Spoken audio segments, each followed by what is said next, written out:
child. Great adventure awaits you.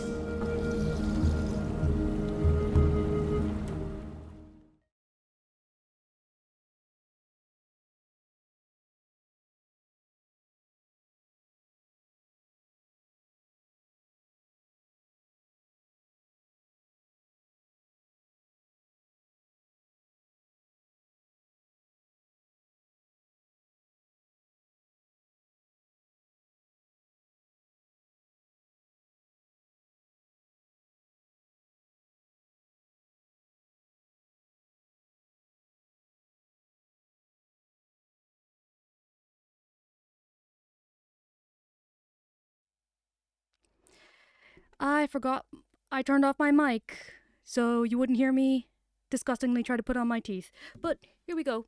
This is the world that we live in now. Hello, everybody. Welcome back to my stream. I am the dreaded DM, or Dread, or Caitlin, and I wear top hats now. I am just going to briefly take it off. Am I still? Yep, that's on the. Yep. Here we go. Moment of truth. Will the hat still fit with my headphones? I don't really need my headphones, but I feel weird not having them on. It's kind of my deal, kind of my thing, you know. It'll be fine. I'm not playing any music. My ear fell off. Honestly, this is going exactly as I thought it would, and I'm honestly okay with that.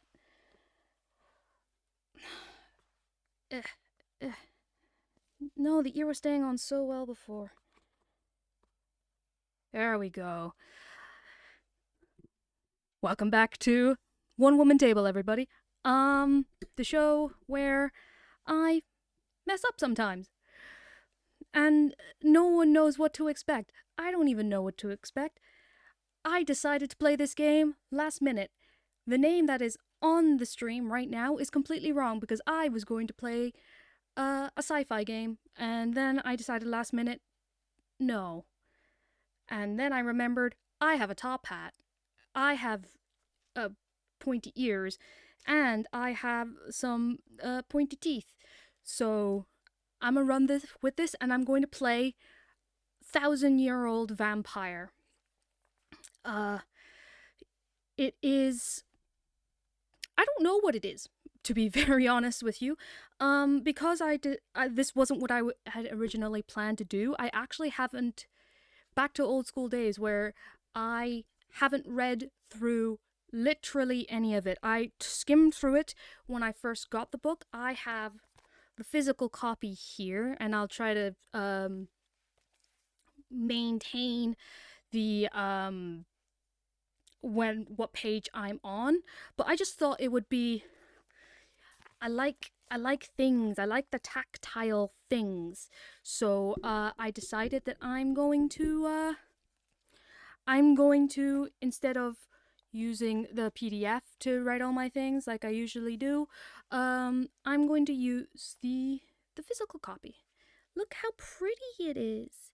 Why wouldn't you want to use it? But this is a very popular solo TTRPG. It's been covered by quite a few people on YouTube, and it was recommended to me quite a few times. So I'm gonna give it a run. I don't know how long this particular series is gonna be. I'm kind of hoping for 3. I'm kind of hoping for 3 episodes out of this, but just like with good old days back in Call of Cthulhu, this episode will probably mainly be it'll probably be character creation mainly, and we'll see what's up. We'll see what's good. Interesting. So let's read through. Let's start from the beginning, shall we? It's been a long time. 1,000-Year-Old Vampires, a lonely solo role-playing game in which you chronicle the unlife of a vampire over the many centuries of their existence, beginning with the loss of mortality and ending with their inevitable destruction. This vampire will surprise you as they do things that are unexpected, unpleasant, and sometimes tragic, making gut-churning decisions, performing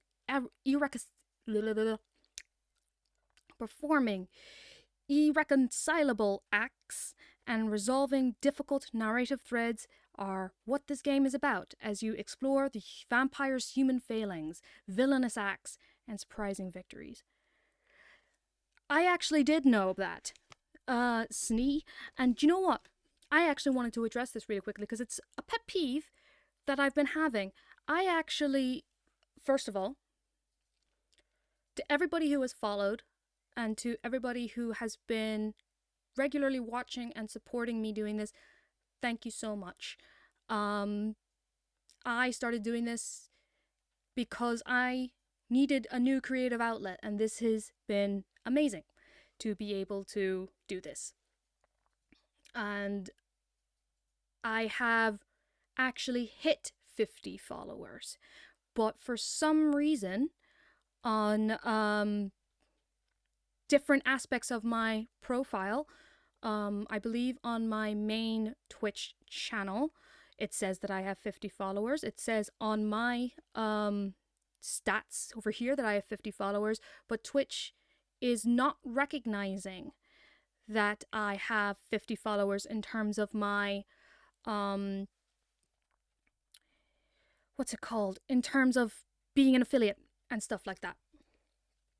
So to become an affiliate, you have to have 50 followers and stream for a certain amount of hours and a certain amount of days per week. I believe it's like 7 days a month out of a month you're meant to stream, and I think it's 8 hours out of that month you're meant to stream. Like it's not hard. I'm just really inconsistent. Oh, thanks, Nate. But yeah, like I've like I know I haven't hit the milestones for in terms of how long I've been streaming, but I've hit it in terms of follower count. But when I check my stats, it says I have 49. I do in fact have 50. This is a long road. This is a long road to say thank you. Thank you so much for everybody who has followed me and has put up with me making these weird little videos and just telling my stories. I have a lot of fun doing it. I love editing the VODs and making them funny.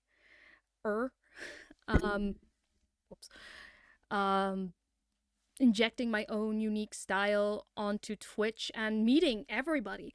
Like all of the folks over at Advanced Dungeons and Dragons, like Eli and Cass and Kat and Brandon and all those guys, and everyone at Penny Dragon Games, including you, Snee. Like Dave and Shane and all those types of guys, they have truly been such a great influence and guide.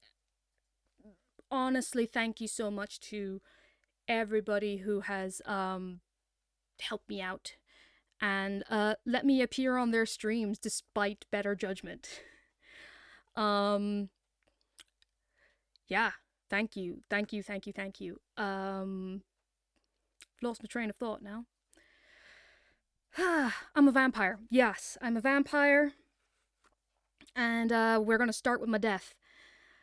Well, that's what seems to be the thing. Game mechanics are simple and intuitive. Play progressive semi-randomly through prompts. Answer prompts to learn what your vampire's wants and needs. Learn what challenges they face and to chart their decline into sentience. That's a nice $1 word.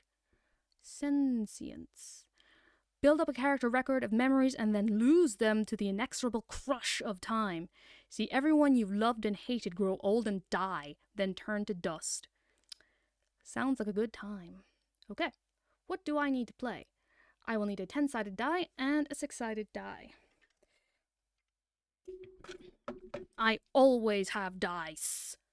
Never doubt my dice. And there are random, if I lack dice, boring. All I need to do is, nope. I will also need a way to record my vampire story. Paper and pencil is fine, though it is very convenient to use a Word processing document or other digital text tool. You're right, there's never enough dice. What do you think? Should I use a Word document or shall I have a notebook? I have a notebook right here. Just got a nice little spirally notebook going here. Do you know what? The last couple of streams I've done using a Word document.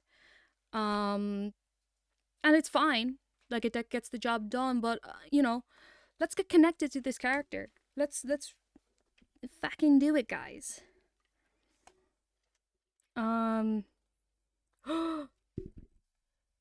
Fancy restaurant gig? What fancy restaurant gig? And yes, you should make new dice. It doesn't necessarily have to involve me, but yeah, make some dice. Do it, man. If I am brave or foolish, I can write in this book in the space provided. I'll write, you know what? I have the book, so I'll use the book instead of, one of these. Ooh, fancy-ass restaurant. What would be would you be cooking? Because if you... Oh, who told me you were a really good baker? Someone said to me you were a really good baker, and I can't remember who. It might have been Becca. I could... quadruple bacon. I cannot speak to your culinary background. All I've heard is that you bake the goods. Okay. Yeah, so instead of buying yet another notebook that I will inevitably forget about, I'm going to be using the spaces in this book. We shall chronicle the lives. Ooh, call me chef. Oh, so you are going to culinary school. Nice. Congratulations. That's awesome. Yes, I am a very firm believer in real life experience, because after I graduated from school, I jumped straight into college, and while it was right for me at the time, I know that if I had maybe taken a gap year or something, I probably would have never gone to college. But I think it's fantastic that, just for the summer or first, until the end of the year, get that job experience and then go in, having so much more experience as what a real kitchen is like, because I used to know quite a few culinary students, and a lot of them didn't really have any idea how a kitchen worked. Nice. See, I don't have skills outside of this, apart from video editing. That would be my skill outside of storytelling. So yeah, go for it. See, when the world inevitably erupts into chaos, chefs will still be useful because they actually know how to handle more ingredients. And okay, I'm going to use your stuff as experience. I am somehow going to incorporate the fact that my person is a chef. My character is going to be a chef. I will find multiplayer rules. Oh, actually, that's a very good point. So I'm going to read. This is like a content warning. So it's actually I'm going to be slightly serious for a second. Take off my hat. There we go. Okay. While playing this game, I might encounter themes of death, selfishness, and predation. My character may be injured, victimized, trapped, or killed. My character will murder and victimize people of all sorts, possibly including children, animals, loved ones, marginalized people, or themselves. I might find myself exploring themes of imperialism, colonialism, or oppression. Characters might engage in self-harm or drug abuse. Illness, debilitation, and body horror may come into play. Your character may have their memories altered. They will certainly forget important things. Some of this will emerge from the prompts, some will emerge from the choices I make as a player. This is a personal, challenging game for mature adults. Please play hard, but stay aware of yourself and your feelings. Some good thoughts about safety in solo games can be found in the book. So, what they basically are saying is the fact that, yes, this game, by its very nature, it's going to have themes that some people may find upsetting. And I know my own personal limits when it comes to these types of TTRPG games. In fact, I'll go through them real quick. It says these are in Appendix 3. That's 9. Jesus. Appendix 4. 3.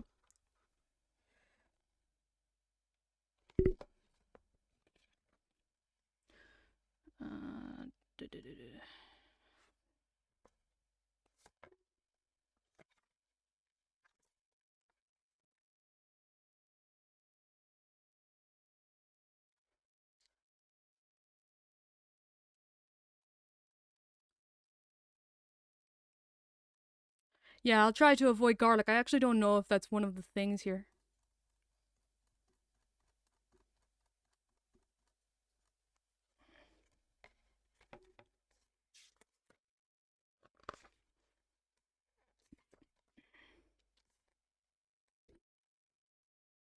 Okay, it's not... Oh, here we go. So, this is actually a really good point for any TTRPG. I think I've touched on it briefly I think maybe in my Q&A stream. You have to be very careful whenever you are playing these games, or DMing, or GMing, whatever it is that you're doing. Because unintentionally, you can touch on subjects, intentionally or unintentionally, I should say, you can touch on subjects that can be very upsetting for people. I have things that I know that I have lines in my own games that I won't cross, and whenever I'm playing or DMing in a game, I always ask my players if there's anything in particular that they don't want brought up in their games.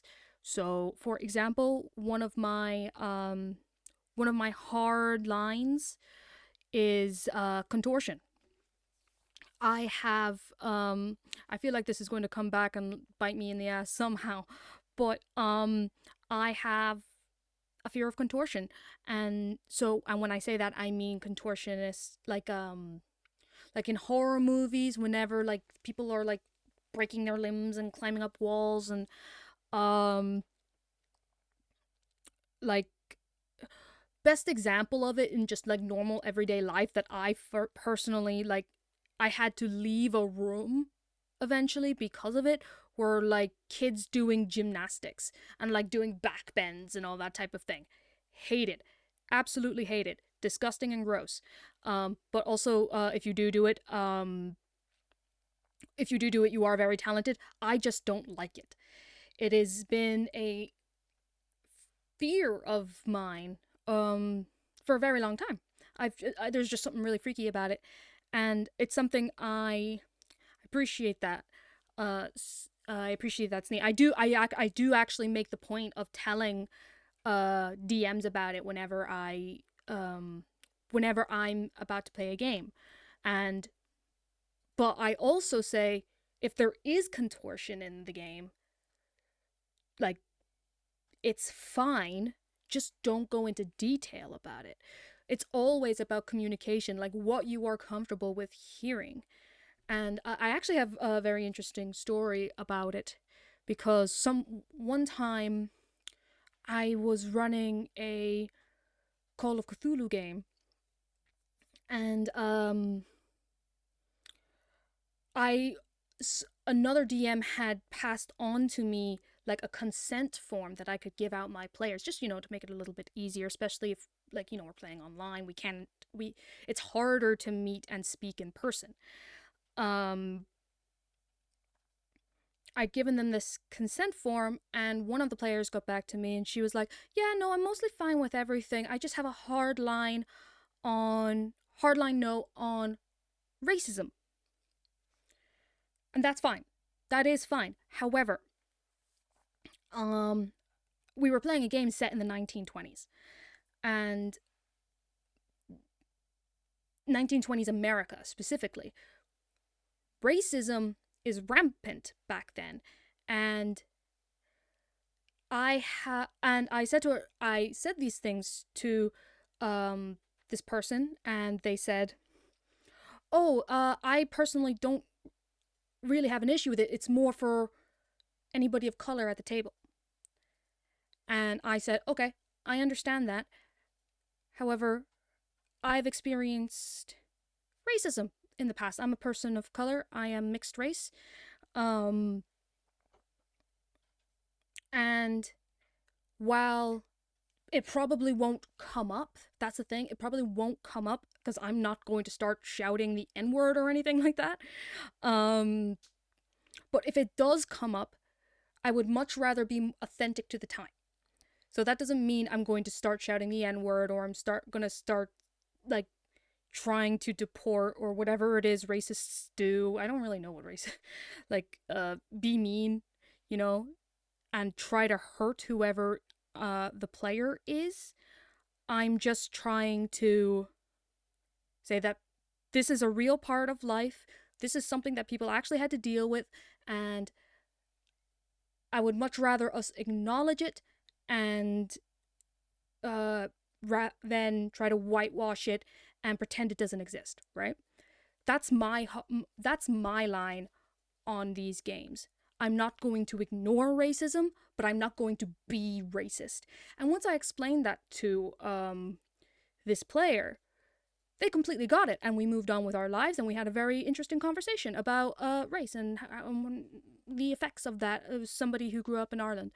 I'm not going to get into that now, but it is something that is a thing for me, that how race is depicted. And again, racism is real, and it is the reason a lot of villains exist. A lot of villains are racists. You heard it here first. But I would much rather acknowledge that it's there, and acknowledge that it's a reason that people do bad things, and move on with my life. Right? But I've digressed quite a bit into a rant on racism.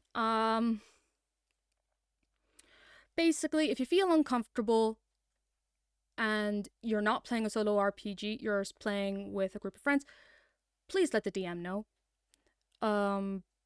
Or it doesn't have to be like a big dramatic thing, like, I'm uncomfortable, everybody leave. It can just, like, a lot of DMs employ different types of systems for subtly indicating that the vibes are off, essentially. I am a personal fan of a thumbs up. Oh, there's the camera. Thumbs up, thumbs down system. Thumbs up means everything's good to go. Thumbs in the middle is like, it's kind of on the line, but let's roll with it. Thumbs down is absolutely not. I'm out. Can you please stop this line of questioning? And for this, it's all about, if you're playing in a solo one, I would say it's all about if a thing is affecting you, allowing yourself to take that step back and allowing yourself to be safe in the moment. Because I know this very well. It is very easy to hurt yourself when telling these stories. Whenever I'm in these stories, I tend to get really into them, and it's hard for me to distinguish whether these feelings that I'm feeling are my own or the characters that I'm embodying. So the safest option for me at that point is to take a step back, take a break, and try to parse out those feelings, because I'm only going to get more upset if I continue down the path. So that's I'm glad, like, on page 3, the writer of this, what is the writer's name of this? Tim Hutchings. Tim Hutchings says right up top, keep yourself safe. I think that's very important. Anywho,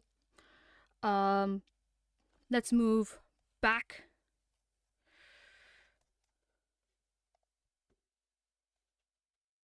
This is going to take ages to scroll. Scroll. Yeah,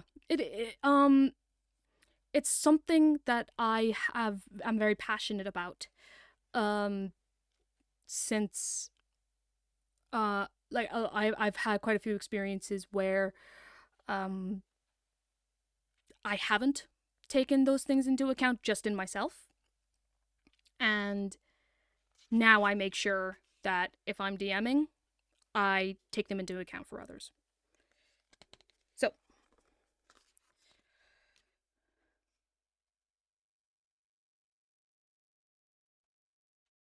I went the wrong way. There we go. Under the Bridges of Paris. I love that this scene, like, you can see it on the PDFs, but in the book it's even better. It just feels like this has been pieced together from, like, all these different books that just all taped together. It's fantastic. Anyways, the vampire whose chronicles you will record in this game is represented by 5 different traits: memories, skills, resources, characters, and marks. Almost every time I receive a prompt, one of my traits will be modified. For instance, I may be instructed to check a skill. To do so, I place a check mark next to that skill. Alternately, the prompt may cause me to lose a trait, which is indicated by striking it out with a line. Ensure that the lost trait stays readable, because you may refer back to it later on, or even restore it. Some prompts will give even more dramatic instructions for changing your traits. At all times, follow the instructions given in the prompt. Prompts are God. I went the wrong way again.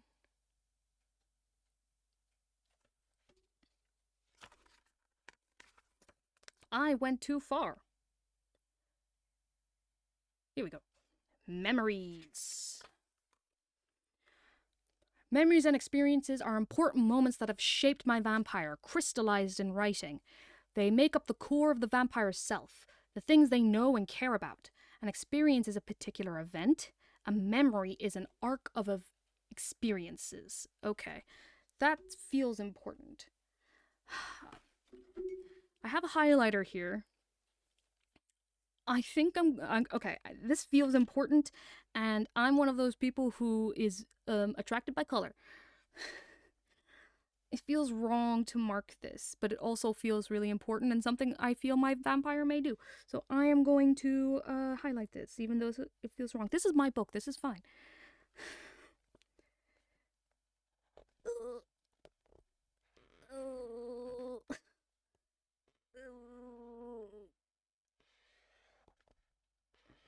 Oh, my heart. I know it's important so I can, like, keep track of all these rules, but oh, that felt bad.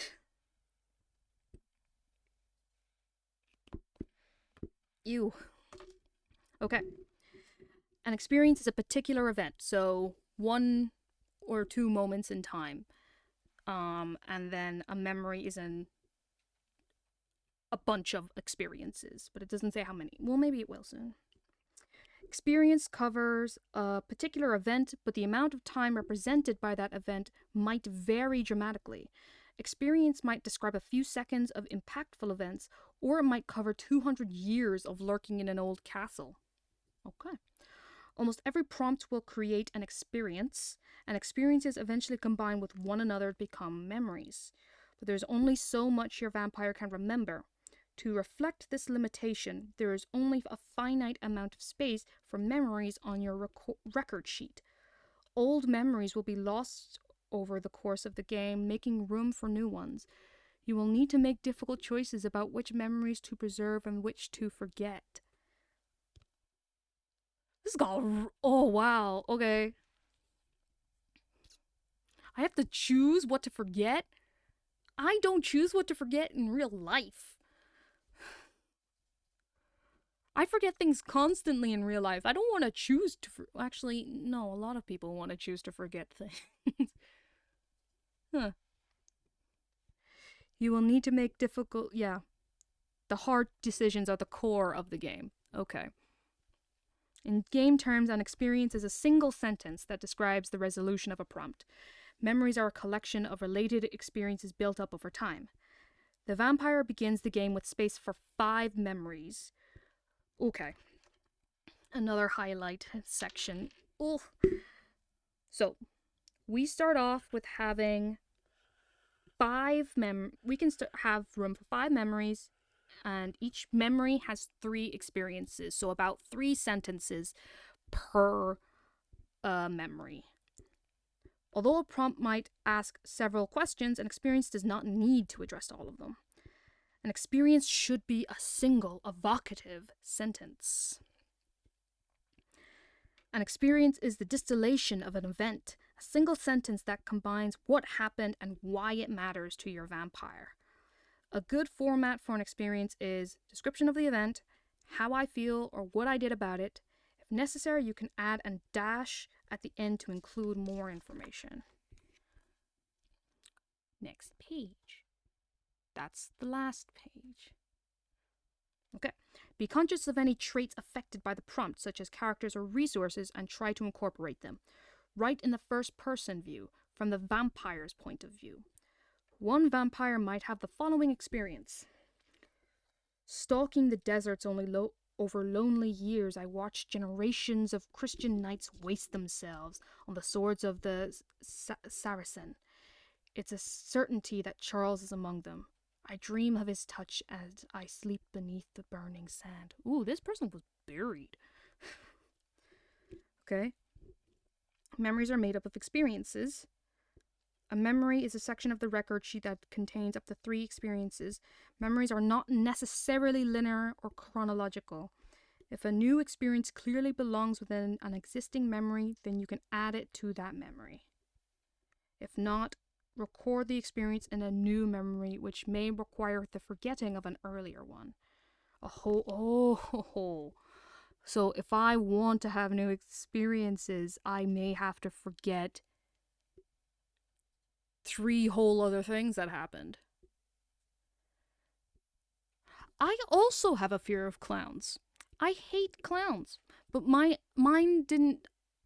I have a vague suspicion of where mine came from, but I'm not sure where it came from. That's an experience I have.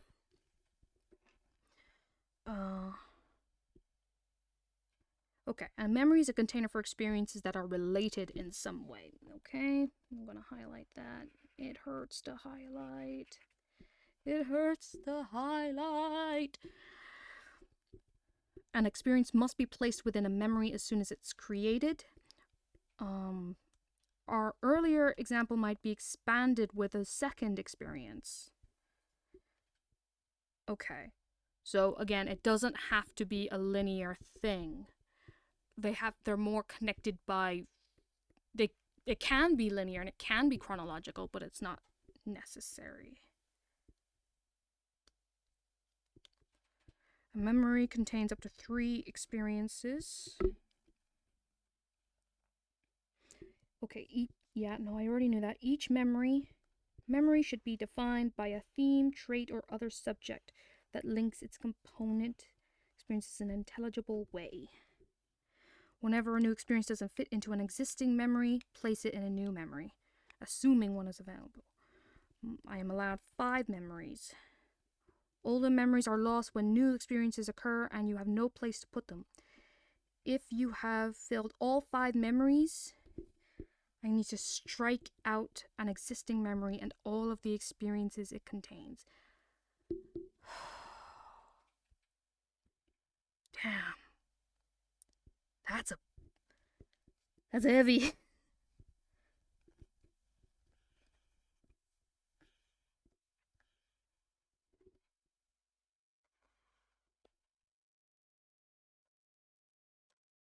The decision about which memories are lost belongs to me as a player.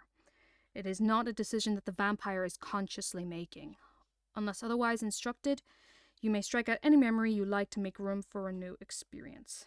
There is only one way to preserve the memories. Instead of losing an existing memory, you can move it to a diary. I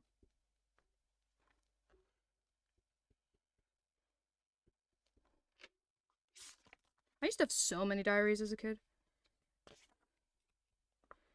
Okay, so a diary can hold up to 4 of my vampire's memories. Unlike memories themselves, diaries are physical objects that are added to my resource list. I can make a diary whenever I move. There we go.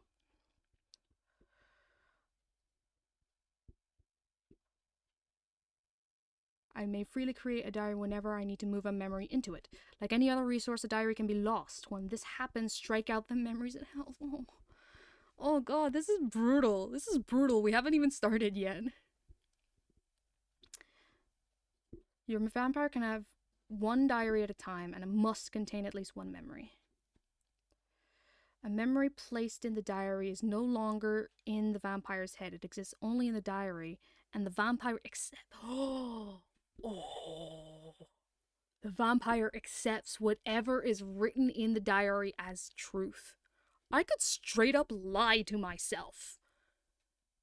And that lie is what I will believe for the rest of my life, or until I... Damn.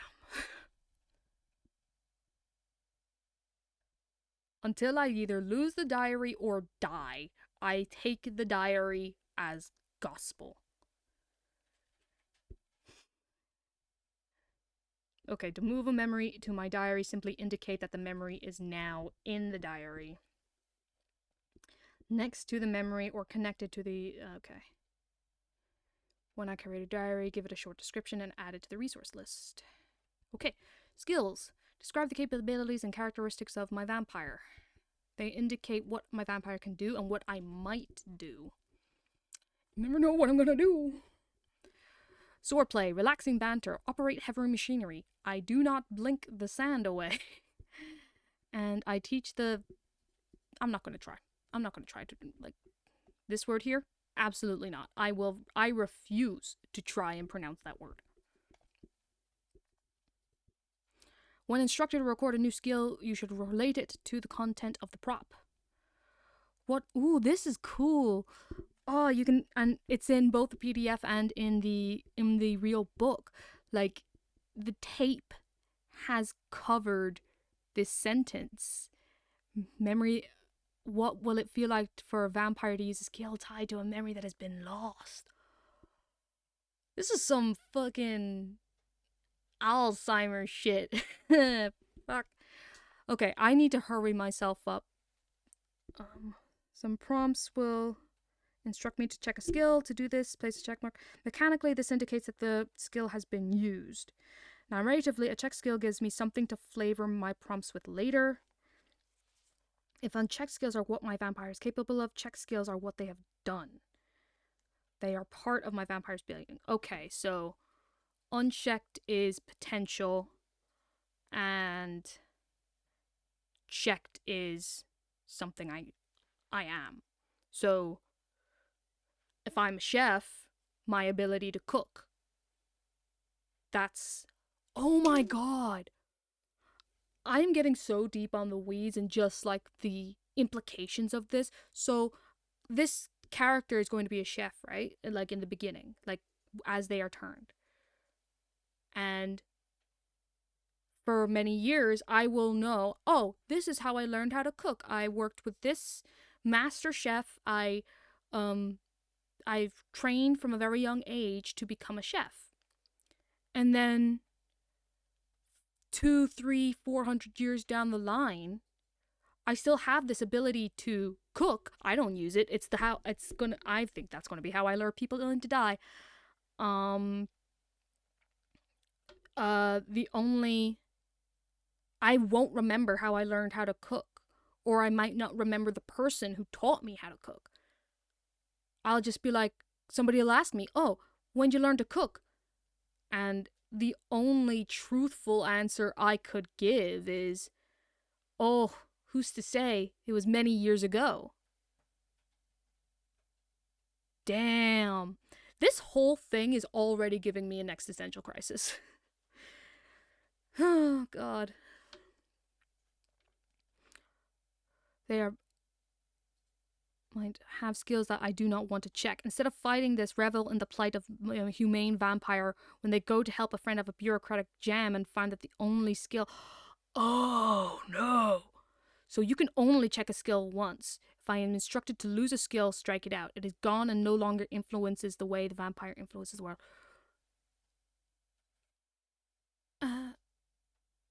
I'm going to have... Oh my goodness. This game is already hardcore. I haven't played it yet. This game is already hardcore. Oh my god.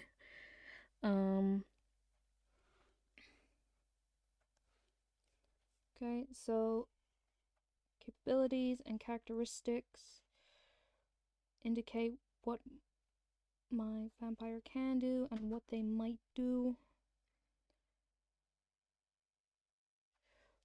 when related. See, now, like, damn, I'm reading into this too much. We're gonna need to start playing this soon, otherwise I'm gonna get existential as crap. Some prompts will instruct you to check a skill.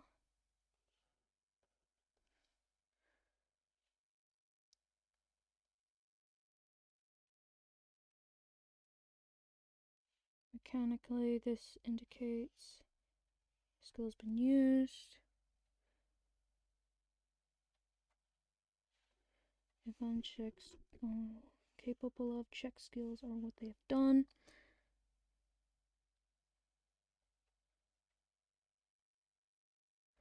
You may only check a skill once.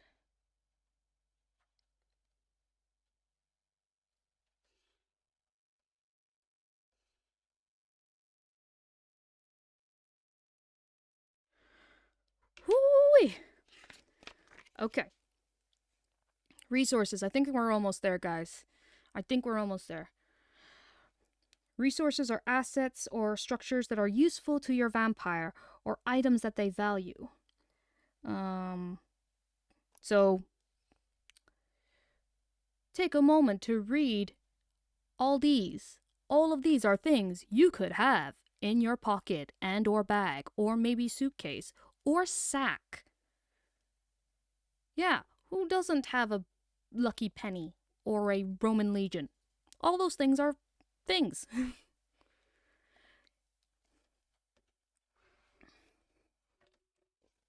Resources are nouns, and don't you forget that.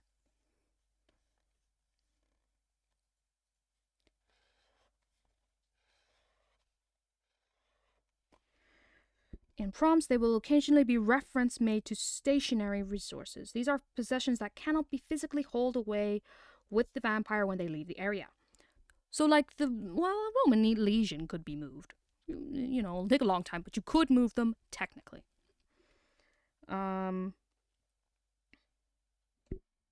Okay. Stationary resources. These are possessions that cannot be physically hauled away. Be sure to create resources that are contextually appropriate, even if this leads to resources that aren't necessarily the most exciting or most useful. Okay. So the interesting thing that already is that they don't say erase it completely. They say strike it out, because with anything. So they say strike it out because those things may come back later on and you want them to be legible. Chef's kiss. So nice. Curry my horse. What does that mean? I don't think it means like a horse curry. I think it like currying, like, wouldn't that be moving? Maybe moving the horse? I've heard of curry favor. You can curry favor with somebody. Is that gaining a horse? These are the questions we ask. Don't limit your vampire stuff to the resources listed on the record sheet. Of course, my rich Flemish vampire will have a fencing foil. Of course. They would be ridiculed out of town. They might be burnt, like, you know, mobbed out of town anyway, but it's not going to be because they didn't have a fencing foil. It's just not a resource which can be spent to satisfy the mechanical needs of a game. If tools or homes or tombs are needed for narrative color, you may create them as needed. Just don't write them down. It's fair. Don't waste space. You've only got a finite amount of room in there. Characters are people with whom your vampire has relationship. Nope. If you don't have any people in your life, you can't hurt anybody and they can't hurt you. This is fine. This is all extremely healthy.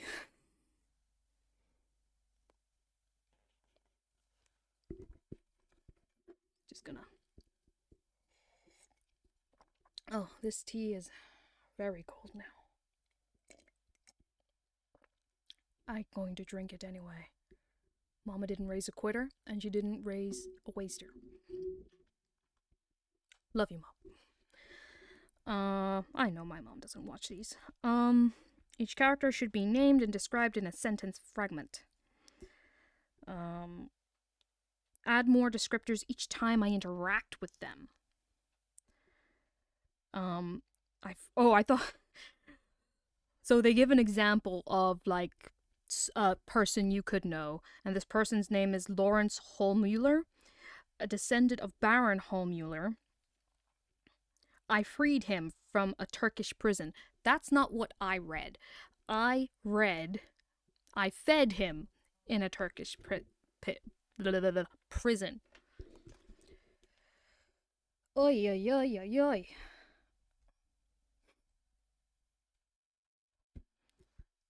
Sorry, phones.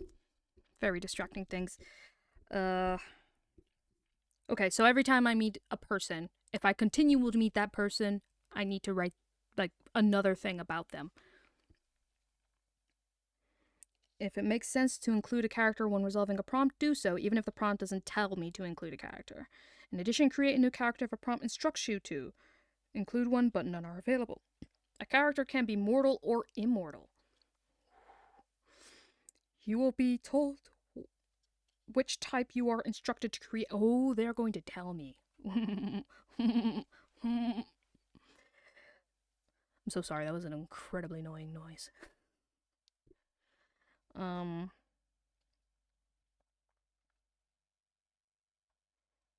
Ooh, we can have all types of supernatural beings that can be immortal.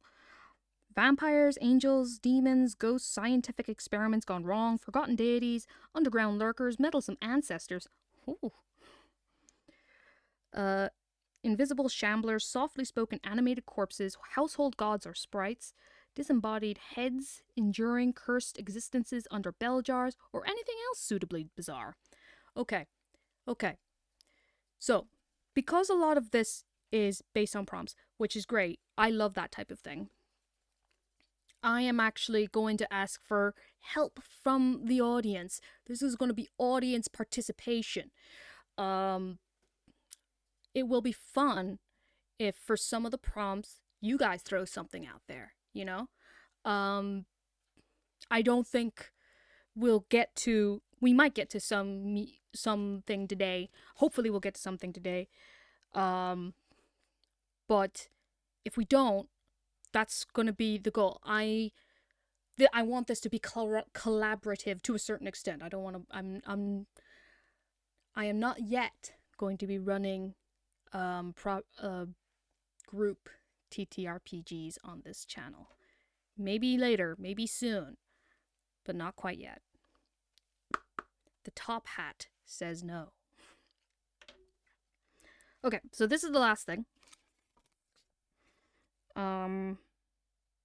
Ooh, occasionally I will realize that a mortal must have died of old age. Oh no. This might happen every 4 or 5 prompts when it does strike out the character's name. Aside of this, characters cannot be killed unless a prompt tells you to do so. Okay. Don't be sad when 100 years has passed and your child is dead. That's a big thing. I feel like I've seen that in like vampire movies before. But okay. A mark. A mark is a visible indication of my vampire's undying state, or anything that sets them apart from mortal people. An ever-bleeding wound, eyes that are blank and white, a trailing specter, a ferocious scar, a hollow abdomen full of rats. Wow, that one's intense. A mark is something that your vampire carries for their entire existence. When creating a mark, consider whether your vampire conceals it and how. So the examples that they give here are a pair of giant bat wings. I cut them off with a saw. Oh my god. My eyes are hypnotic, so I must wear smoke glasses. A dark halo I cover with tall military hats. Under the moon, my shadow takes the shape of a jaguar. Animals fear me, children cry. That's just happens to me in normal life. That's not weird. I can become a wolf or a rat. I have hands with the fingers bent into backwards claws. I wear sleeves to cover them from view. Okay. That could be fun. And I forgot to turn the page on the thing, and that's fine. Okay.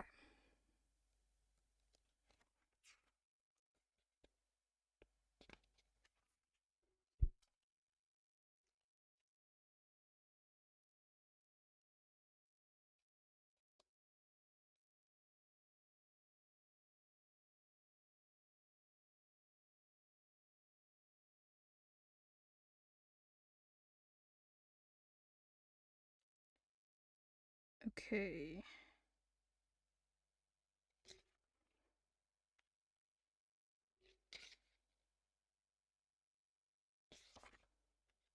Right.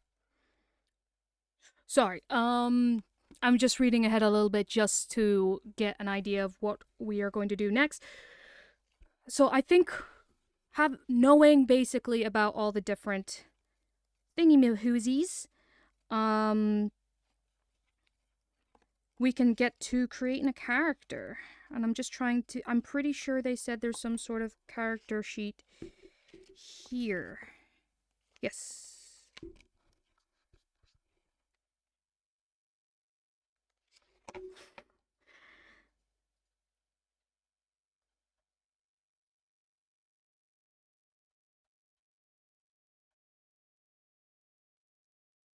Okay. I'm just looking at the character sheet here.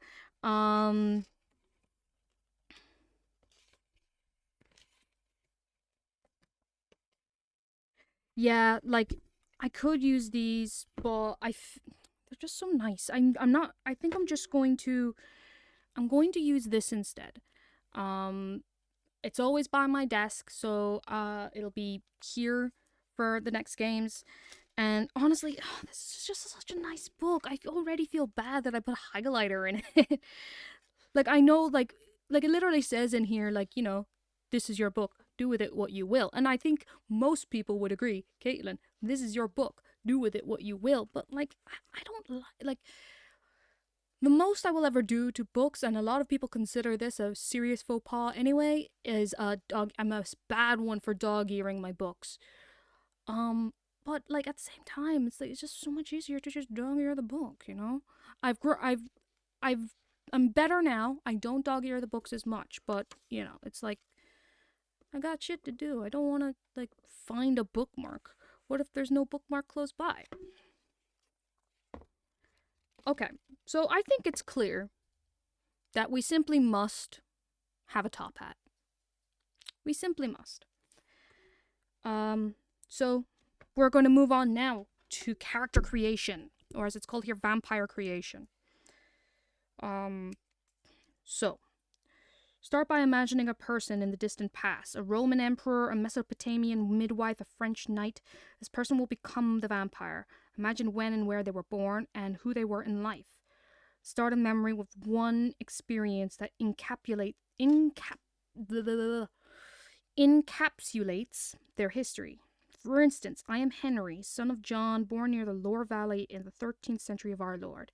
I am a poor knight swindled out of my inheritance. Okay. This first experience is a little different than most experiences in that it's a broad summary of the vampire's life before they became an undead thing. This experience will be slotted into the character's record first memory. Okay, so this counts as our first memory. Okay. Distant past. I have been doing a lot of reading on ancient Irish culture and heritage. And I think, like, this is the time to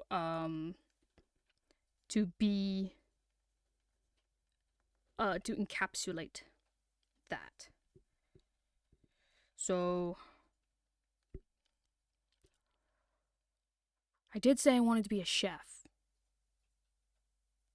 You can be a chef. What's a, it would just be like a cook. I'm a cook. What should my name be? Am I a girl or a boy? All these things.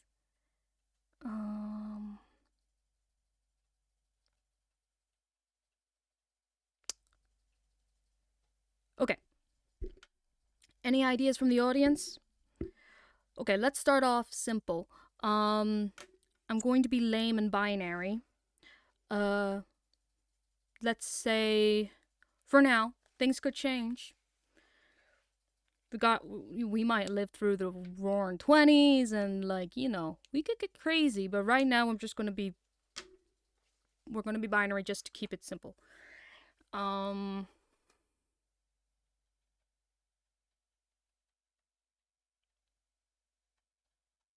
Let's roll. Screw it. Okay. Let's roll this nice D4 here. Can you see it? I'm not adjusting. Odds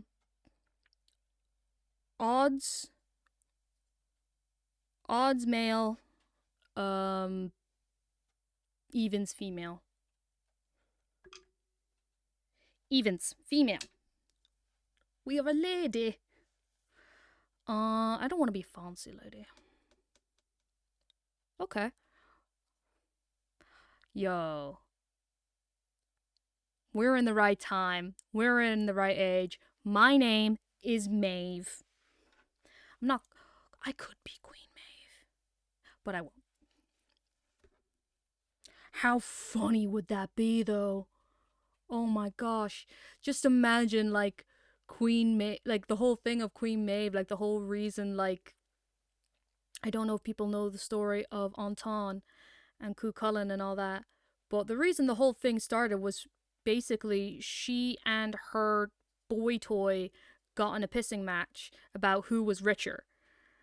And I love the idea that Queen Maeve is just like, well, I've lived for truly thousands of years, So in that way, I'm richer, and I still want this cow. I can't do anything with it. I can't eat it. I can't drink its uh bulls don't have milk. I can't like I might eat it, but not in a way that's nice or human. So I guess I win. I'm richer in that way. Um yeah. So her name is Maeve. I don't know the old Irish spelling for it, but I'm going to spell it how I spell it. Meave. Maeve. I am very sure there'll be someone will tell me, "Hey, that's not the Irish way of spelling Maeve," and I'll say, "I know. I know. And I'm sorry. I've betrayed you. I've betrayed my family, and I've brought dishonor on myself. Excuse me. Will I go cry in a corner? It's been a good night. Have a good luck." Nah, come on. Come on. Okay. So, my name is Maeve. I am. Oh.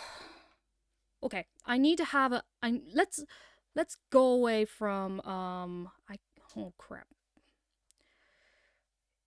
Don't worry, guys. The person who logged into the Twitter was me. I forgot my password.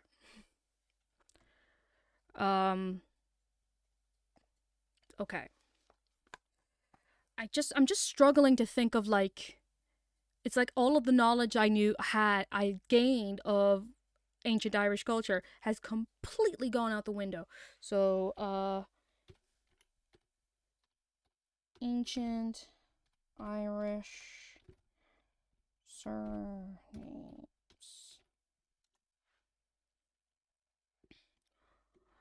O'Brien, nope. O'Neill, nope. Oh, here we go.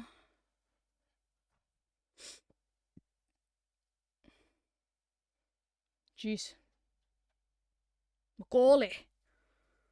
Maguire. What do you think, guys? North, south, east, west? Where are we thinking here? Oh god, these are hardcore. I should pick something that's easy to say and move from there.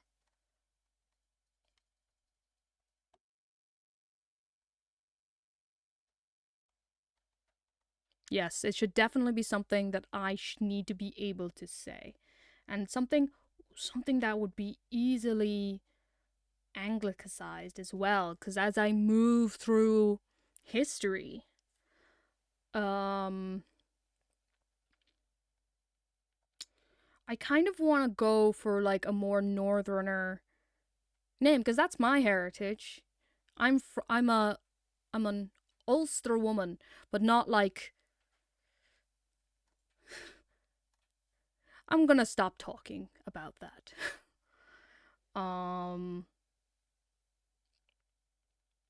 Ocassid. Oh, I feel like I said that wrong. I did not know Cassidy O'Connell. O'Connell's a pretty good one. What's the See, my younger sister, she can speak fluent Irish. And part of me kind of wants to bring her in and be like, "Hey, what's an easy Irish name?" Oh, McDonald. Interesting. Interesting. I might pick McDonald. That's true, Rick O'Connell. But Rick O'Connell is a good person, and I don't think Maeve will be able to remain a good person for long. I think she'll try, but I don't know if it'll work out.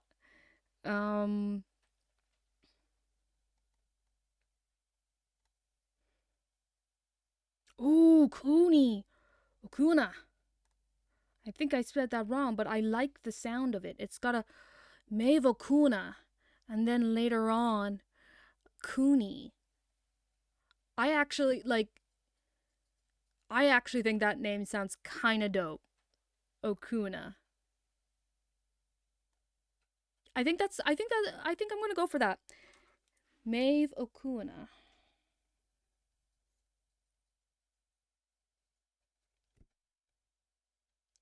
And if my sister ever watches this, she can tell me I said it wrong.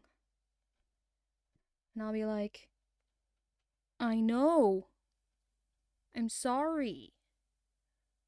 I'm only a little sorry, but I am sorry. No, I know I'm not, am I? Am I actually?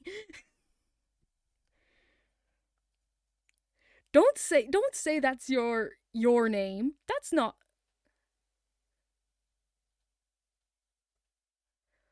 Well, I know for a fact. I think I do have a cousin named Maeve, but who doesn't have a cousin named Maeve? Come on.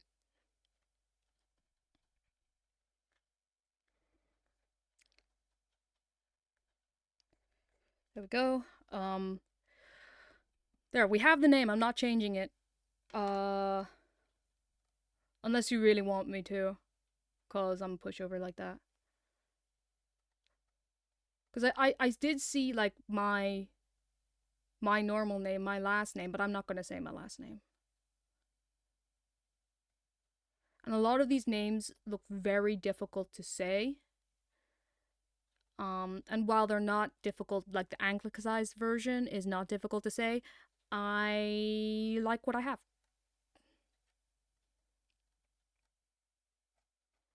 Where did it say the Okuna were from?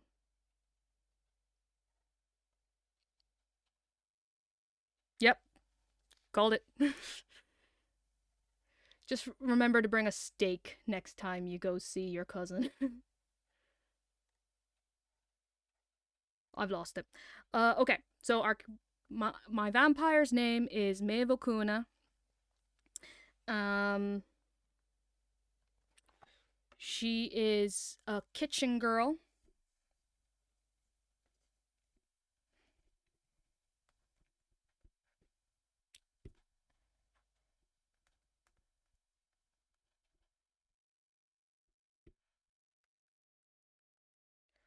Ooh, ooh. Who was in charge of Armaka or Maha at the time?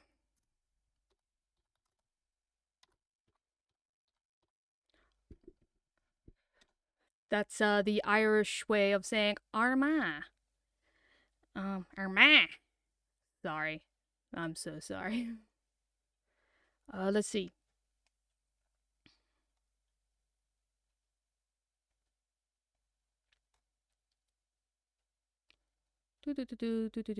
Because I'm picking this because don't listen. I understand why you're writing this.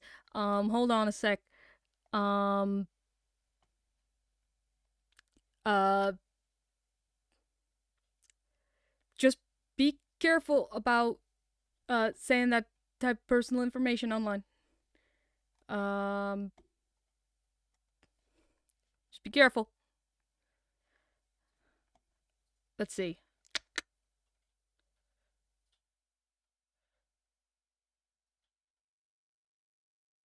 I want to see who was the big bad person who ruled this place.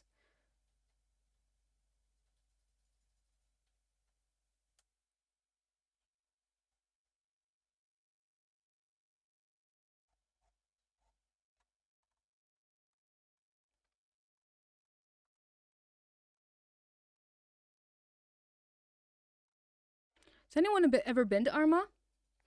Um, Armagh, like I used to go there as a kid, for because there's a planetarium in Armagh, and I used to think it was one of the coolest places ever.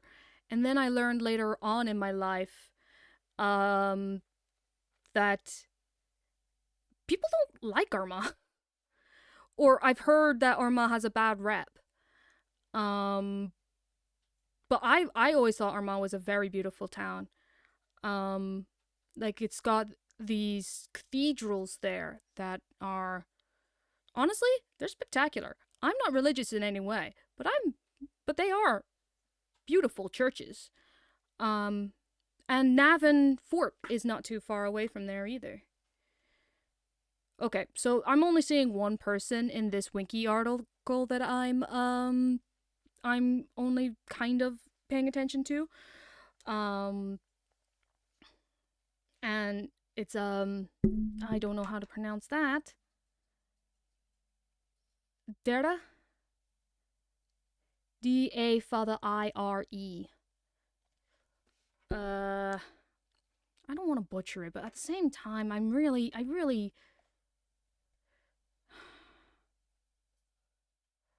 Dara. There we go. Dara. We got there in the end. We'll call him Dara. A kitchen girl to the chieftain of Awan Maha.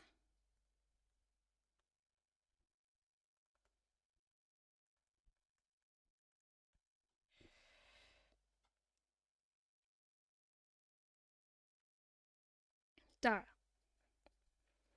Okay, so we have our first memory. Born in... I was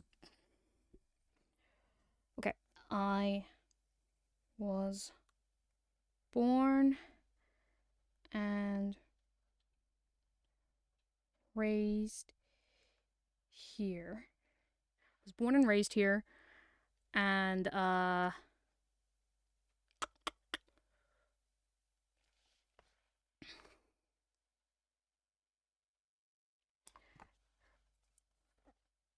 sold by my parents to serve Dara. Was born and raised here.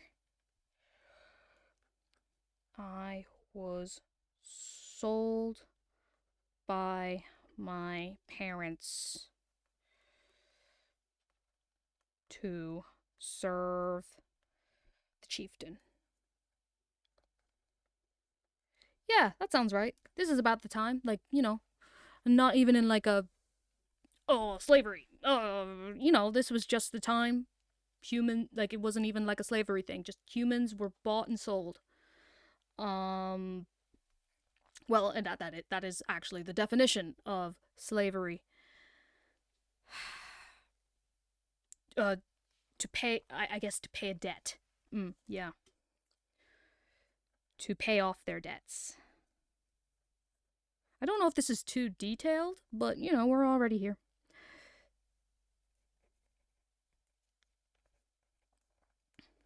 Yeah, so this is like my life. I am expected to live and die here, I guess. But I can cook. I am a kitchen girl. Therefore, I guess I have a basic cooking knowledge. Okay, I now need 3 mortals. And,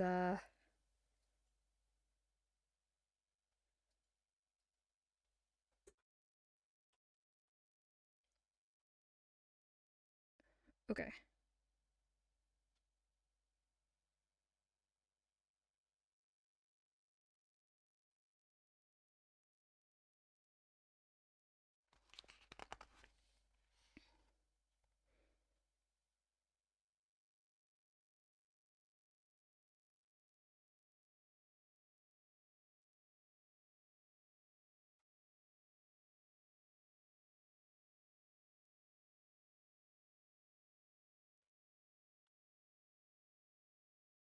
Okay. That's true. You are extremely right in this. So the next thing I have to make is 3 mortals. 3 mortals that I have a relationship with. And they can be anything. So I think one of them should be my sweetheart. I have a sweetheart.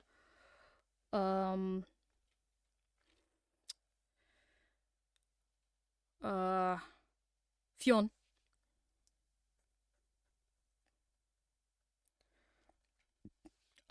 Fionn my beloved,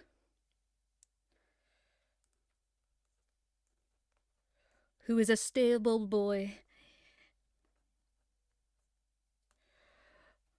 A stable boy.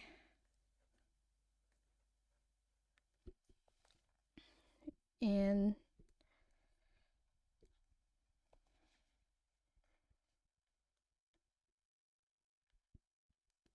Dara's fort.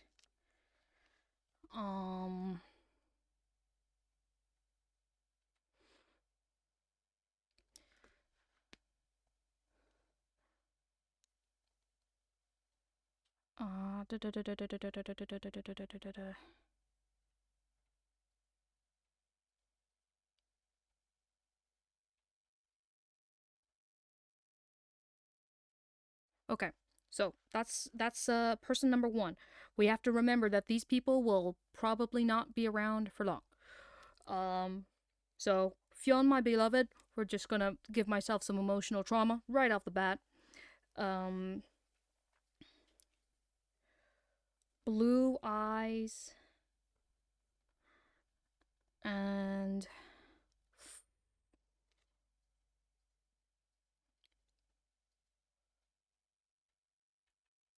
dark brown hair.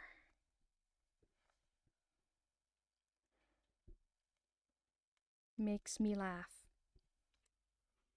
Oh, he makes me laugh. Get you a man who can make you laugh. And also, you do want to kill that man every now and again. But like, I think you can't be in any kind of relationship without wanting to kill your significant other at least every now and again. You don't want to hurt him. You just want to kill them. And like, you don't want it to be like, it's a quick death. You just like, that's May's relationship with Fionn. Okay. Next one. Let's give her I think humor is important in any relationship. I think the next one should be, it says mentor. I'm thinking one mentor and an enemy.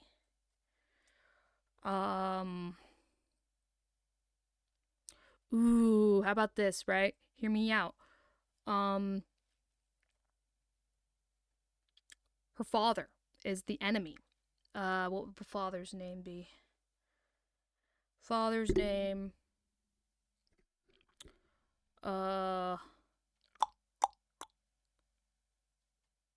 Sean. Yeah, Sean. Let's, and that's like the anglicized version as well. I don't even know what's Sean, but more Irish than Sean.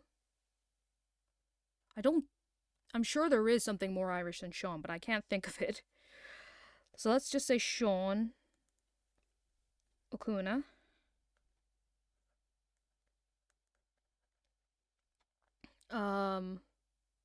Jermid. Yeah, let's say Jermid.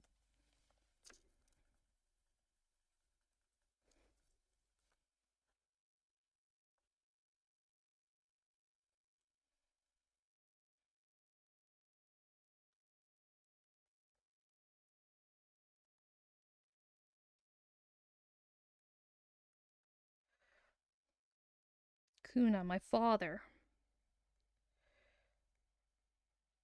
A drunk and a gambler who sold me to pay his debts. The dick!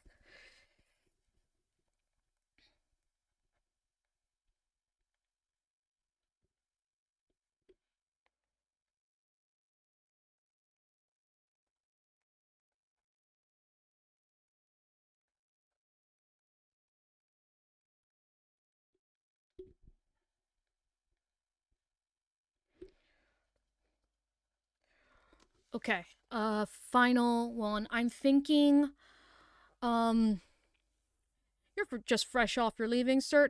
Well, actually, this was a junior cert thing. Romeo and Juliet. Oh, what was the nurse's name?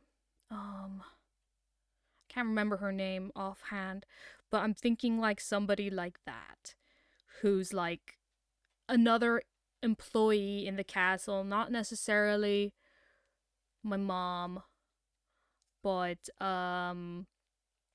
my mother figure, because my mom also helped my dad sell me into slavery, or sell me to Dara.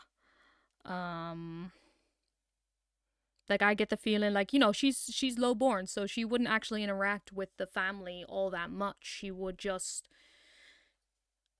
she just cooks their food, cleans up. Her life is not that exciting. Um uh is Christianity a thing yet at this time?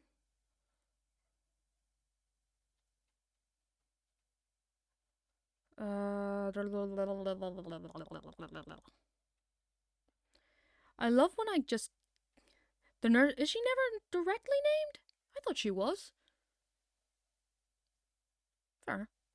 Uh Irish lady name. Uh Bridge Bridge Bridget Bridget.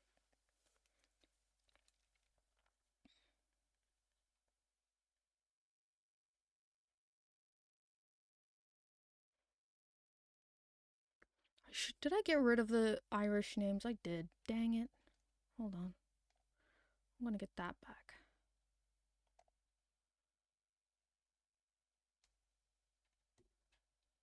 And I need.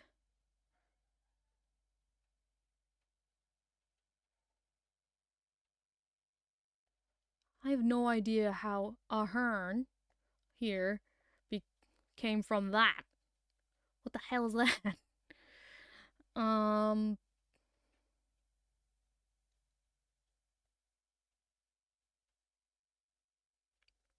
O'Bruick. Bridget O'Bruick. I'm very lazy. Going with the first one I see. O'Bruick.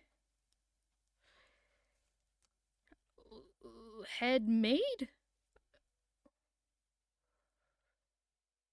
Head matron? Jeez, head servant? Head lady? Head. What was a maid before a maid was a thing? Main serving wench. Head serving wench. Head of the kitchen. Head of the kitchen.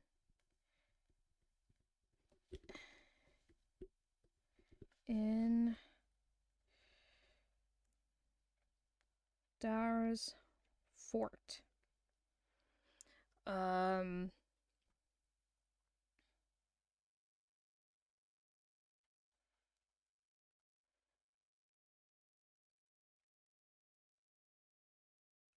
firm hand but kind eyes. Oh.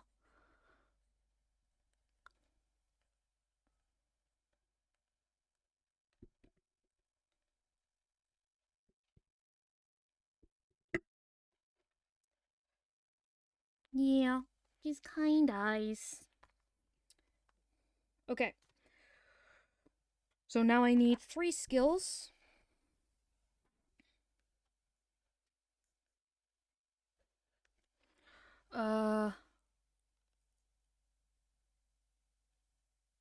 Cooking. Just straight up cooking. I don't think she knows how to read. So there's that. Anger. I think she's that's not really a skill though, is it?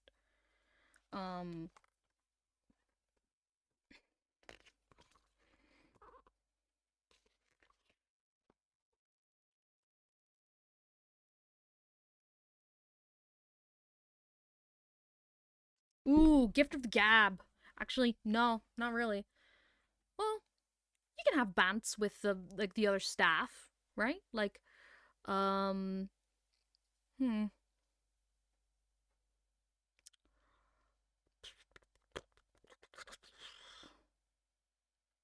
casual banter. Gift of the gab. Yeah, gift of the gab. She's Irish. She's got the gift of the gab.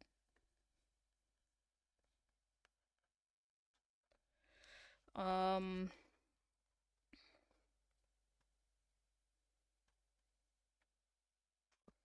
doesn't have like more example skills because this is where etiquette. She would know some like etiquette just because of like uh working in a chieftain's castle, and like the like Irish culture during this time was like super regimented. Let's see. I'm not looking for Irish culture in this book. I'm looking for something else.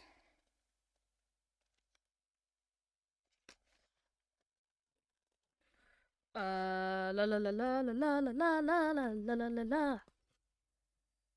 I think I'm going insane. Ah, gentle butcher. What? um.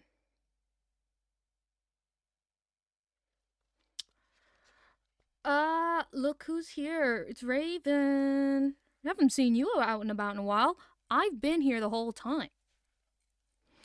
Um, I'm going to say because one of the skills that is an example here is beer making and hill wandering. Um, is there another skill? Give me skill.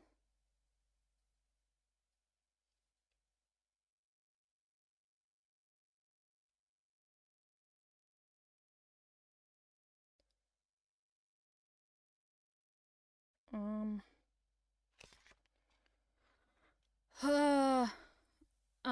let's see. Gift of the Gab and ooh, what's that? Like, I don't know what the term is, but it's like when somebody just kind of melts into the background, like they're seen but unseen. They're not invisible, they're seen but unseen.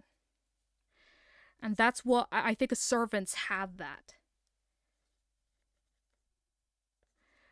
They know to kind of when and how to kind of melt into the background when they need to, you know? Um, Seen but unseen. Okay. Um, we're pretty much ending the stream soon, but I really want to get the character made before. Oh, what did I do? Ah, it's fine.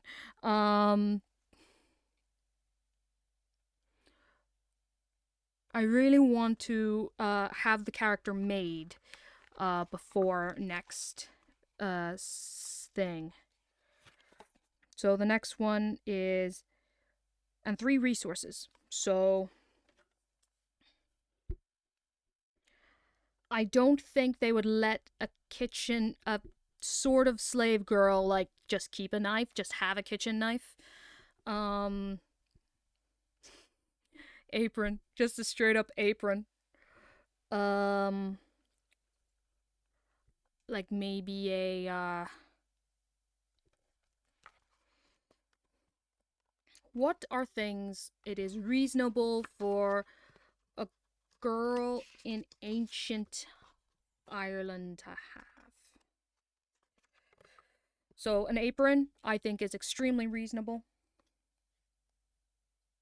She could totally sew. Um, I'm just gonna replace cooking with household skills. Yeah, but this is. I don't even think they would have that in like ancient Ireland. Like, I don't think chefs, as like the term chef, was a thing. Um, uh, household. Running a household, like cooking, cleaning, sewing, that type of stuff. That I think that's vague enough that I think will be good. Um um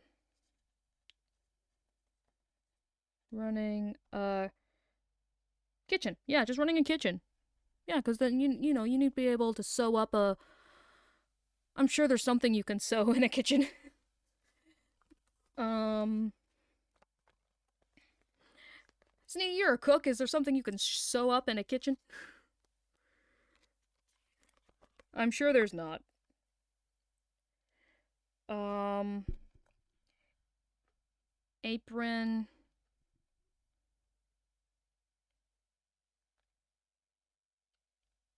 She wouldn't have much. She really wouldn't. Like she would have her apron, like linen dress. Um yeah, like a linen dress made out of flax, I remember that. Linen dress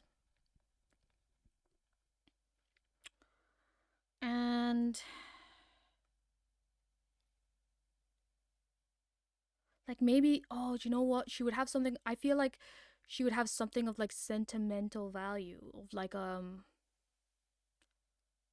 old doll or like I said like I during this it's very interesting piece of history that I found out or at least something that's been put forward by experts that reading in general was something that was done only really by like chieftains and kings and by the bards and the druids um and the writing at that time would have been Ohm. um like people were not allowed to like know that language, so it would make sense that she's illiterate in this way, and Christianity was only starting kind of starting to be a thing. It was amalgamating with the culture at this time. um I don't really know where I was going with this. Oh, that was all to say that she can't read and or write. It was something very much kept to very particular parts of society. um I think like a sickle. Oh, do you mean like the what they would have used to like harvest? No, I well maybe. Uh, but I'm not trying like this. I don't know what's about to happen. uh, so I think it would be reasonable for her to have something of sentimental value. Um, like I was like a doll or maybe like a. Do you know what? Just for the shits and gigs, we'll give her a sickle. That'll come back later.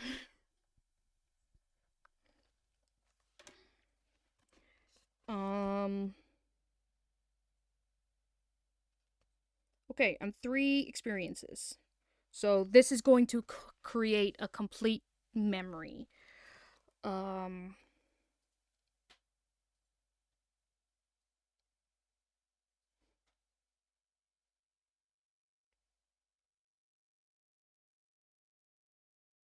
Oh, resources can be anything big or small. Okay. Yeah, we could say that it's her mother's sickle. Um. Okay, so we have to create a memory. A memory is something made up of three experiences.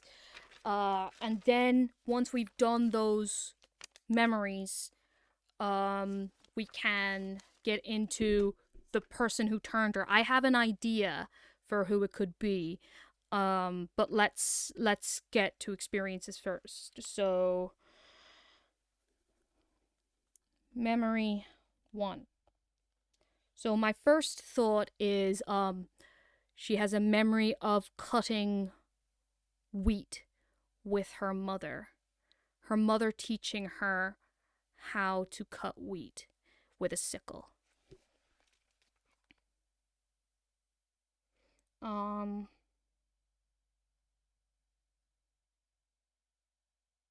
Yeah.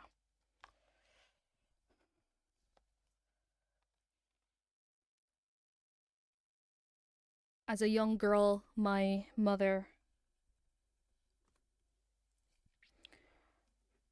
as a young girl, my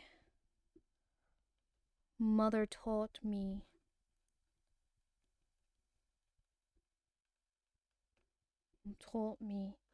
to use a sickle to cut our wheat.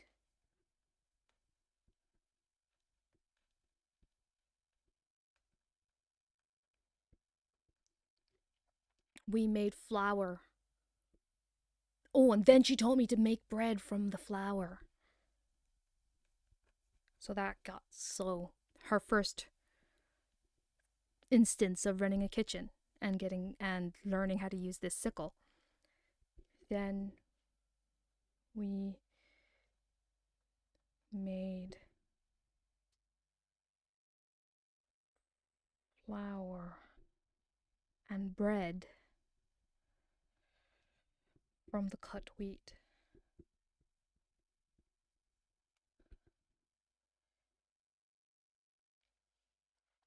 Okay. So the next one has to be the day she was left at Dara's fort. Um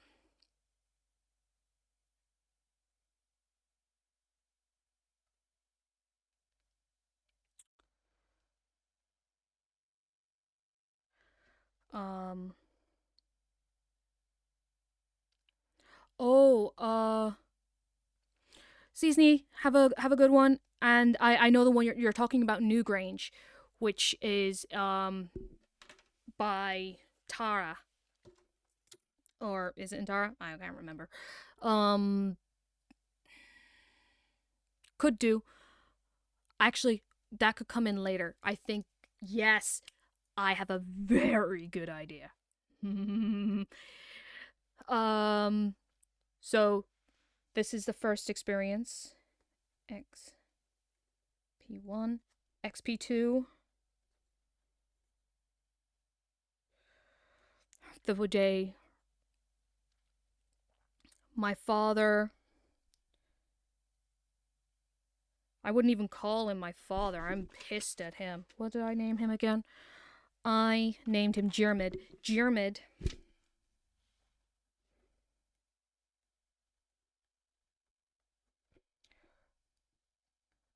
put a dress, my sickle, and an apron into a sack and shoved and dragged me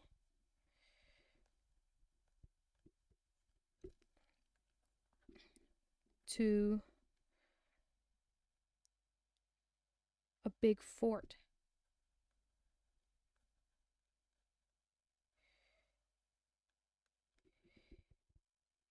Some coin passed.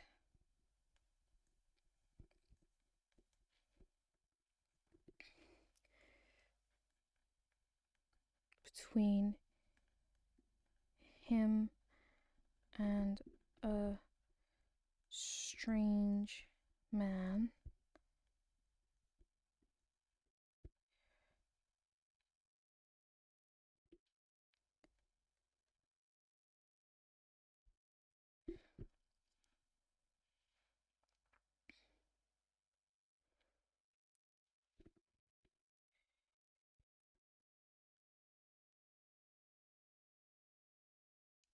Then walked away and didn't look back. Yeah.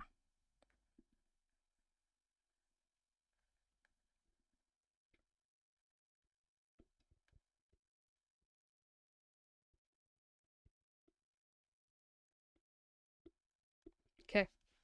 The last one should be meeting my beloved. My boy.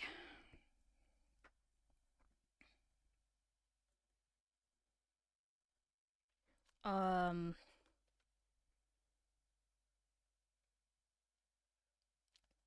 Bridget sent me to the stables to deliver a message.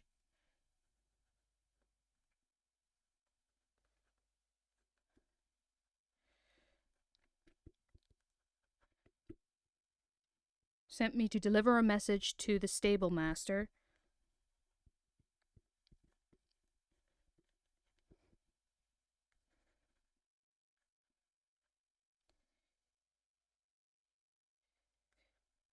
He wasn't there.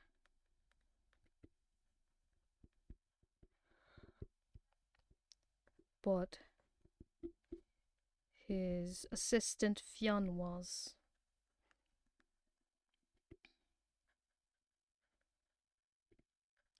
I've never seen eyes so blue.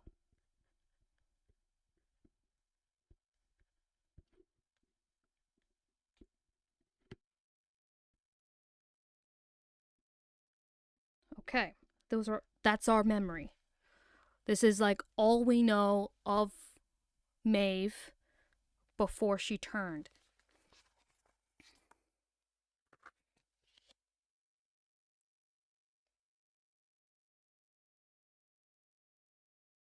And now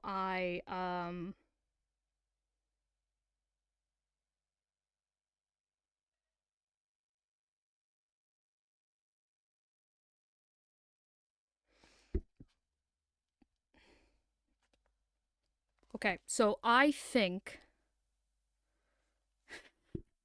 exactly. Um I'm going to make the immortal uh the chieftain of this fort, Dara. And he's going to be the one, like, I'm thinking it depends on the prompt, right? But I'm hoping that it can be something I can say how this works. Um okay, yeah, so I can say um create a mark and an experience that explains how my vampire became a creature of the night. So what I'm thinking is it's the man that I work for, the person I was sold to, and on the summer solstice, the longest day of the year, which is which is an important point in the calendar of the could be from the Spanish Armada, but I want to keep I feel like having Dara be the immortal that turns her, um it's something that will haunt her, that like, I don't think she realizes initially that it was him, and but then he comes up like 100 years later, like, oh yeah, no, it was me, I turned you. Or he doesn't, or maybe she remembers that he doesn't. I think that would be a really cool dynamic to have. um so um Immortal.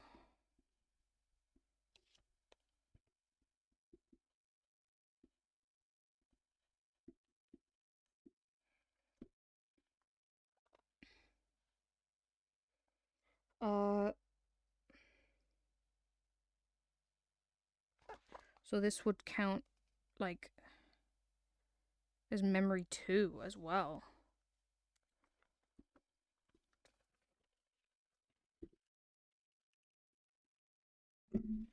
Okay.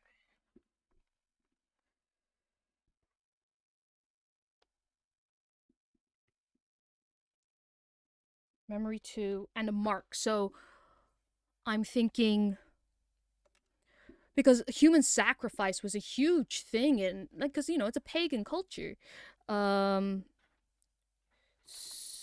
and it can be in a temple like Newgrange.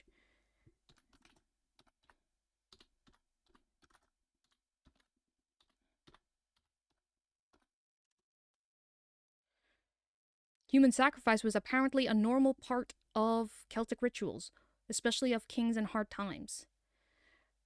The killings tend to be excessive in that more is done to the bodies than would be required to bring about their deaths. Interesting.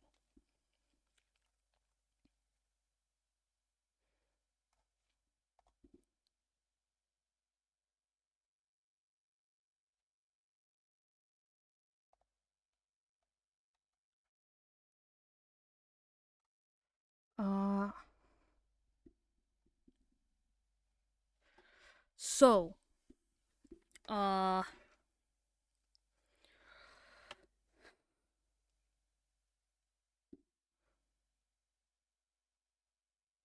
and my mark. So I have to have some sort of mark that depicts me as somebody, a creature of the night. And I'm thinking like this is a ritual sacrifice. And I think the sacrifice itself was done in a temple. I believe there's a temple like Newgrange in the north as well.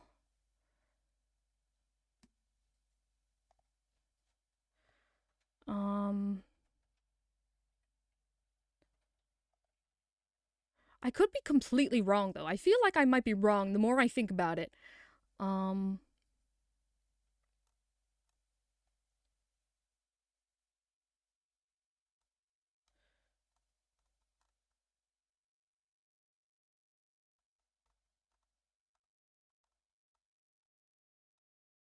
Mythology.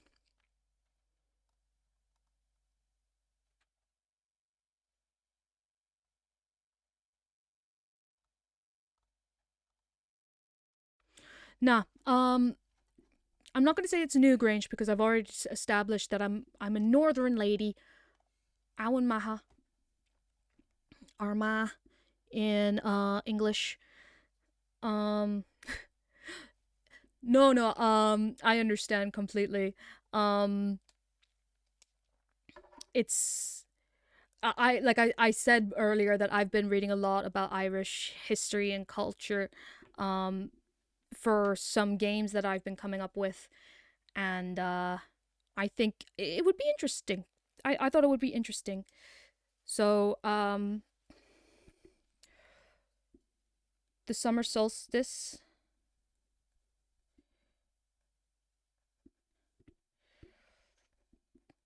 Solstice.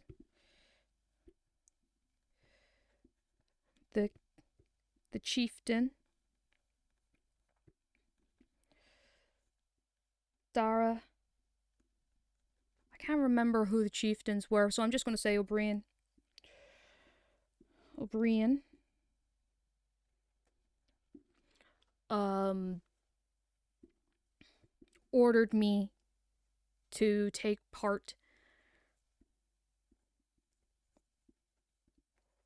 Ordered me to take part in the solstice ritual.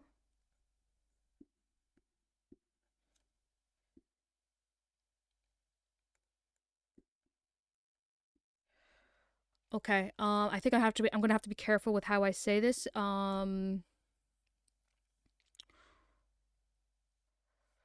Uh, it says here that they cut nipples.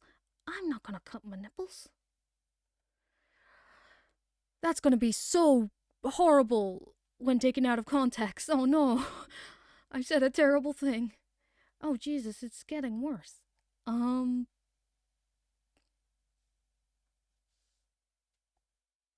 Okay. Ooh, here we go. Here we go. Um, I was taken to. So okay. So here's the thing. This is from uh the Dublin City Council website, and it says here, right here, cutting the nipples was more than torture. The aim was to dethrone the king.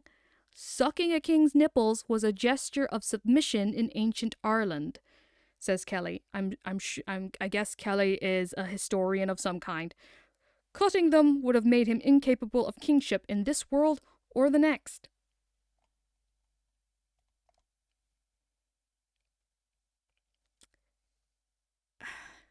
That's just something I've said now and has been recorded forever. Great.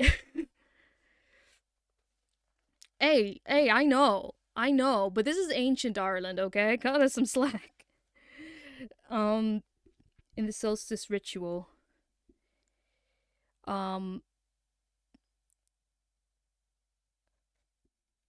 I was placed on.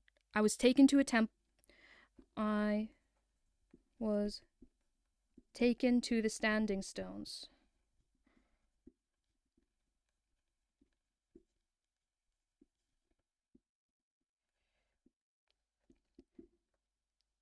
And laid on the altar.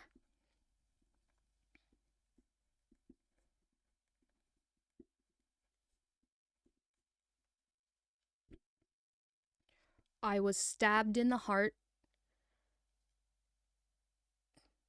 and I was stabbed in the heart, but I did not die.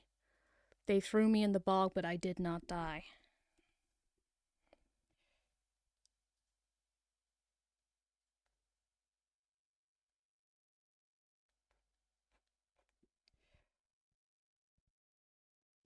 Yeah.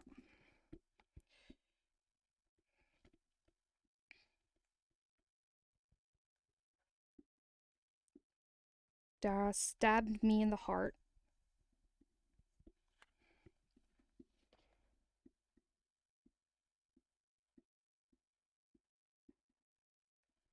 but I did not die.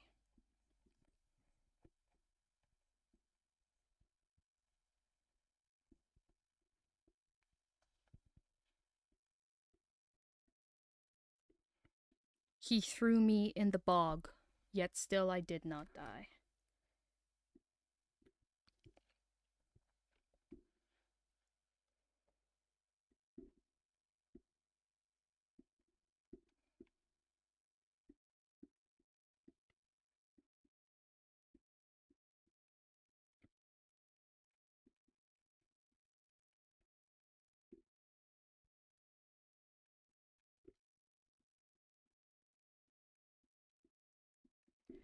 Okay.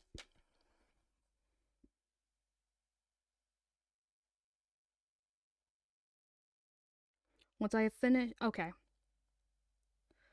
And finally, the mark. I'm gonna write it where I wrote my skills and such.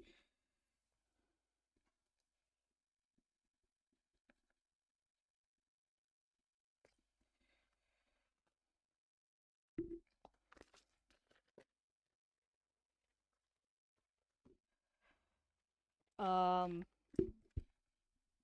mark. I think my mark. So this is the thing that marks me as a vampire or something inhuman. Um,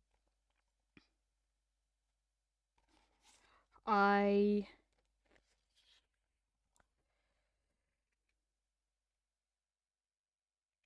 yeah. It's I'm thinking it's like I have the stab wound. So it's like Frodo in Lord of the Rings. Heart is linked to that could be interesting. What I was thinking was like a literal hole. So like there's I still have like the literal stab wound that constantly is leaking blood. So I have to keep it bandaged at all times. Like it's like a fresh wound that just constantly leaks. It would be visible, but I think that's I think once you know how to treat it,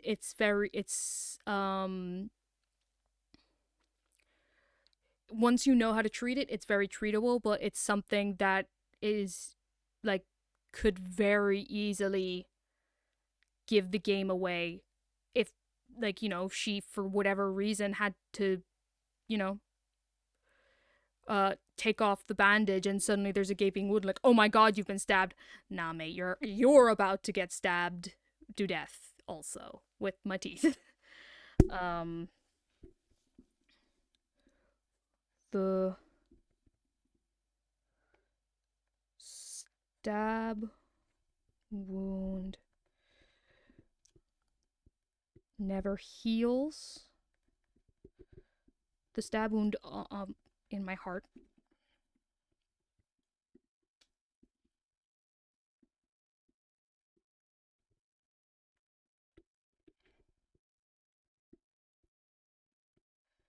never heals or decays.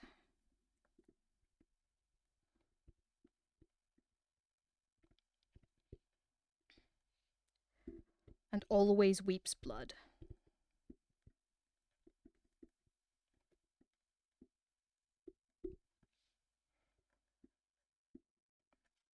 Nice. Okay, so with this horrifying transformation into a vampire complete, I think I shall end the session there. This is very exciting, guys. I've been wanting to play this for a while, and already I am having an existential crisis about it. Like I said, I have the physical book here, so I might use that a little bit more than I use the PDF. But if you guys want to have a look at it yourself, I bought this from Leisure Games. I believe they're in an English games shop, and one of the things was when you buy this, you get both the physical copy and the PDF. So that's a great deal. The person who created the game, Tim Hutchings, he actually has more games that he's released in the recent past. Some people have been very upset about it. It's an interesting story. If you have the time, check it out. I believe you can find it on itch.io. But like I said, I found the physical copy and the complimentary PDF on Leisure Games. But I'm already so much more excited about this than my original plan for this session. And I'm very excited to see where we go with Maeve Okuna. And a couple of announcements. So I had a huge backlog. I had and still do, actually. It hasn't gone away because I still have to edit them. But I have a backlog of streams that I had not uploaded to my VOD channel. They are now going to be released on Wednesdays at 12 p.m. Irish time on my VOD channel, The Dreaded VODs. The first one, continuing on my D&D 5e playthrough, was released today, and they're going to be released weekly from now on. But it's not going to be it's going to catch up first. It's going to continue from where it left off, and I'll have a healthy backlog. So this is going to come back out like probably next month, probably closer to August than anything. But that's good. What else? Oh, I am streaming with Advanced Dungeons and Dragons again. Not this week, but next week. I am a player in their current campaign, Explorers of Shaldera, which will be streaming at 9 p.m. Irish time blah, blah, blah, blah, blah, on their channel. So we played our first session last Sunday. That was the word I was looking for. Sunday.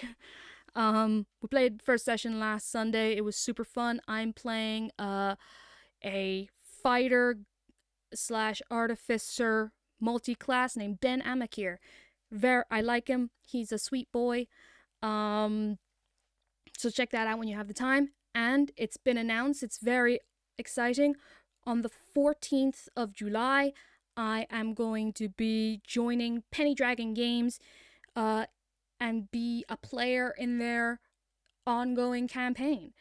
I'm going to be. I can't reveal much about my character right now, but rest assured, you'll like them. The show is going to be called The Consequential Quinn Trivium. Yes, I said it right. The show is going to be called The Consequential Quinn Trivium, and it's going to be starting on the 14th of July at 7:30. That's when we're going to be streaming, and we are going to be going every 2 weeks from then. So I won't get burnt out, which is good. Check out Penny Dragon Games. They're going to be releasing character art within the next couple weeks in the lead up to the campaign. I'm very excited to see them because I know what I describe, but the artist that's going to be doing them, they're fantastic, and it's really kind of realistic and edgy. Oh, I'm just so excited to see what they look like. What else? I think that's it, really. Let's find someone to raid, and maybe in that time, I'll think of more things to say.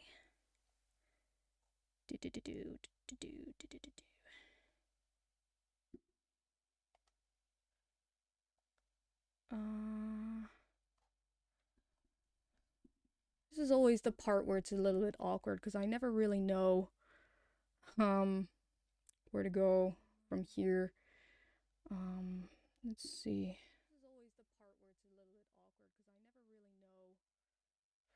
Okay, let's Toby.exe.